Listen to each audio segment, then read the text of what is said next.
आँप टिप्दाखेरि यस्तो हुन्छ भनेर सोचेको पनि थिएन। हेलो साथीहरू, हजुरहरूलाई फेरि पनि आजको मेरो एउटा अर्को नयाँ मिनी भ्लगमा स्वागत छ। सबैजना सन्चै हुनुहुन्छ होला। आज चाहिँ अब चिया पकाऊँ भनेर म चाहिँ चिया पकाउन लागेँ, तर के गर्नु दुध चाहिँ पुरै फाट्यो के, पुरै चिनी चियापत्ती हालेको थियो, सबै फाट्यो। तर मलाई यस्तो डर लागिरहेको थियो, गाली गर्छन् भनेर गाली गरे नि गरून् भनेर म चाहिँ गएँ बारीतिर तरकारी टिप्न गयो कि फेरि करेला भन्नु होला, करेला होइन। अनि चाहिँ मैले चाहिँ अक्खु तरकारी टिपेँ, तर मलाई यसको नाम चाहिँ मलाई ठ्याक्कै थाहा भएन। तर यसको तरकारी चाहिँ एकदम मिठो हुन्छ। अब मिठो भनौँ कि अब अलिअलि अमिलो हुन्छ कि आलुसँग मिसायो भने चाहिँ एकदम राम्रो हुन्छ। अनि मैले चाहिँ यसको तरकारी टिपेँ। मलाई टिप्न देख्दा आमा पनि आउनुभयो कि, अनि आमा र मैले चाहिँ यसलाई टिप्यौँ। अनि यसलाई टिपेर चाहिँ हामी गयौँ।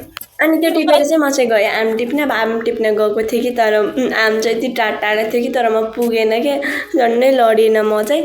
मलाई चाहिँ रुख चढ्न पनि आउँदैन कि, अनि म त्यही माथि चढेर टिपिरहेको थिएँ कि, र आम त धेरै टाढा थियो कि, अब अचार हाल्ने भनेर आम टिप्न लागेँ कि, तर के गर्नु यति टाढा थियो। तर हाम्रो घरमा कि आमको रुखहरू त यति धेरै छन्, तर सबै टाढा हामी टिप्नै नसकिने।